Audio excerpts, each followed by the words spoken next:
Сайн байцгаана уу? Өнөөдрийнхөө бичлэгээр амтад солонгон креп кек хийсэн байгаа. Орцонд маань 3 ширхэг өндөг 50 г сахар, 300 г гурил, 750 мл сүү, 50 г хайлуулсан цэцгийн тосоор нь бүх орцоо дор мэдээлэл тайлбар хэсэг давхар оруулсан байгаа. Ороод үзээрэй. Эхлээд өндгөн дээрээс сахараа хийгээд хутгаж нийлүүлээ. Дээрээс нь хайлуулсан цэцгийн тосоо хийгээд баг зэрэг хутгаад мөн гурилаа шигшигчээр шигшээ. Дээрээс нь сүүгээ 2 хувааж хийгээд нийлдлэн сайн хутгаж өгнө. Бүх орцууд маань өрөөний хэмтэй байх ёстой. Сүү маань баг зэрэг бүлээн байж болно.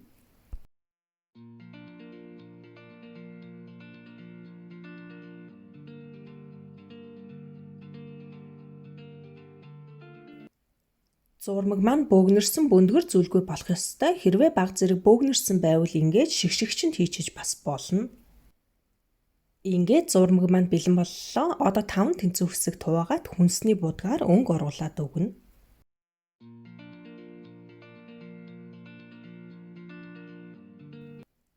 Ийм болсон байна. Одоо плетийнхаа дундаж хэмдэр болгоно. Ингэхдээ хайрлын тавгаа өртчил чалаагаад урамлын тосоор жигд нэвгэн тослоод зурмагнаасаа хийгээд хоёр талаар нь жигд болгоно.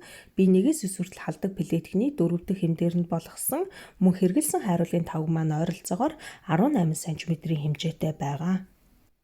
Хэрвээ наалддаггүй хайрлын тавг байвал заавал тослох шаардлагагүй. Яг энэ орцоор нийтдээ 15 ширхэг креп гарсан байгаа. Өнгө болгоноос нь 3 ширхэг гарсан. Ингээд креп маань бэлэн боллоо. Одоо кремээ хийцгээе. Орцонд маань 100 г сахар, 2 ут ванилийн сахар, 500 мл сүүн крем буюу whipping крем, 300 г крем чиз бяцлаг орно. Эхлээд сүүн кремээ өтгөртөл нь миксердэнэ. Ийм өтгөн болохоор нь бяцлагын дээрээс сахараа мөн ванилийн сахараа хийгээд нийлтэл нь миксердээд дээрээс нь сүүн кремээ баг багаар хийгээд зөөлөн хутгаж холино.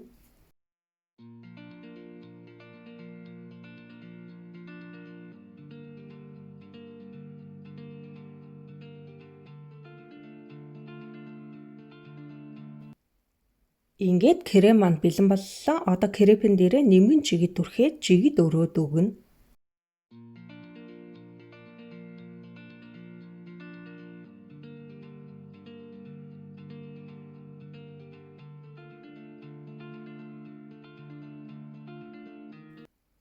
Одоо хамгийн сүүлийн крепээ тавиад үлдэгдэл бүх кремээрээ гадуур нь жигд бүрээд өгнө.